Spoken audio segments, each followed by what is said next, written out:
وہ کوئی 7 سے 8 دیہاتی عورتیں تھیں جو مزدوری پر کھیت میں سے بھنڈیاں توڑ رہی تھیں۔ جتنی تیزی سے ان کے ہاتھ چل رہے تھے اتنی ہی تیزی سے ان کی زبانیں بھی چل رہی تھیں۔ ایک طرف تو وہ پیسے کما رہی تھی، دوسری طرف پچھلے دنوں محلے اور لوگوں کے گھروں میں ہونے والے واقعات ایک دوسرے کو سنا کر دل کا بوجھ ہلکا کر رہی تھیں کہ اچانک شہناز کو محسوس ہوا کہ کوئی چیز تیزی سے اس کی شلوار میں گھس گئی ہے۔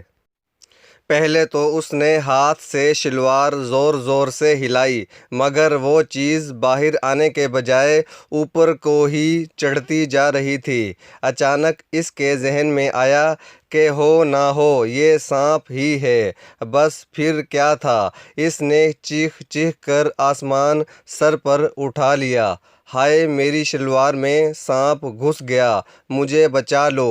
ساری عورتیں توڑی ہوئی بھنڈیاں پھینک کر باہر کو دوڑ پڑیں۔ کسی میں اتنی ہمت نہ تھی کہ اس کی شلوار میں ہاتھ ڈال کر سانپ کو باہر نکال دیتیں۔ جان کس کو پیاری نہیں ہوتی۔ کچھ عورتوں نے اس کو مشورہ دیا کہ شلوار اتار کر پھینک دو، مگر شہناز کو ہوش ہوتا تو شلوار اتارتی۔ وہ تو ڈر کے مارے کسی اور ہی دنیا میں پہنچ چکی تھی۔ اب تو کوئی عورت اس کے قریب جانے کو تیار نہیں تھی۔ سانپ کو شلوار سے نکالنے کا کوئی طریقہ کسی کو معلوم نہیں تھا۔ آخر ایک عورت نے مشورہ دیا کہ گاؤں کا جوگی کس کام آئے گا، میں ابھی اس کو بلا کر لاتی ہوں۔ تھوڑی دیر بعد جوگی اپنی بین اور سانپ ڈالنے والے تھیلے کے ہمراہ پہنچ گیا۔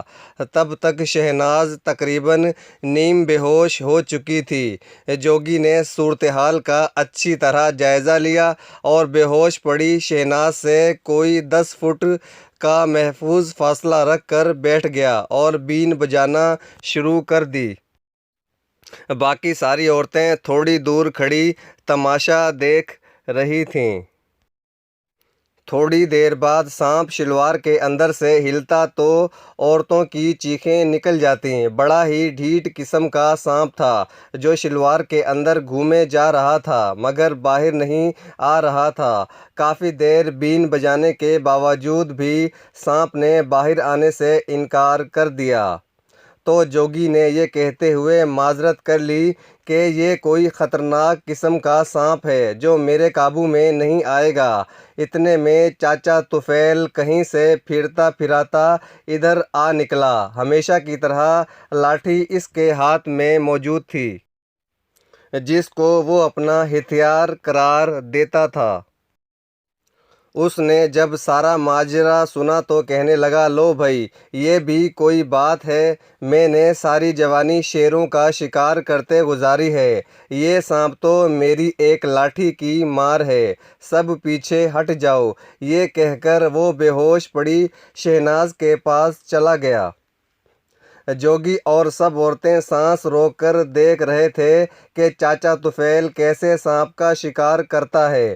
چاچے طفیل نے پاس جا کر لاٹھی سے ہلا جلا کر سانپ کی موجودگی کا اندازہ لگایا اور جیسے ہی سانپ اپنی جگہ سے ہلا اس نے لاٹھی ایسی گھما کر ماری کہ بے ہوش پڑی شہناز کی چیخیں نکل گئیں۔ اس کو سب بھول گیا کہ اس کے ساتھ کیا ہوا تھا۔ درد سے کراہتی ہوئی جب وہ اٹھ کر کھڑی ہوئی تو ایک چھوٹی سی چوہیا اس کی شلوار سے نکل کر نیچے گری اور لنگڑاتی ہوئی بھاگ گئی۔ ساری عورتیں شرمندہ سی ہو گئیں اور ہنسے جا رہی تھیں۔ جوگی اور چاچا طفیل بھی ایک دوسرے سے نظریں نہیں ملا رہے تھے۔ سب سے بری حالت تو شہناز کی تھی جو لاٹھی کھانے کے بعد درد سے کر رہی تھی۔ ویڈیو دیکھنے کا بہت بہت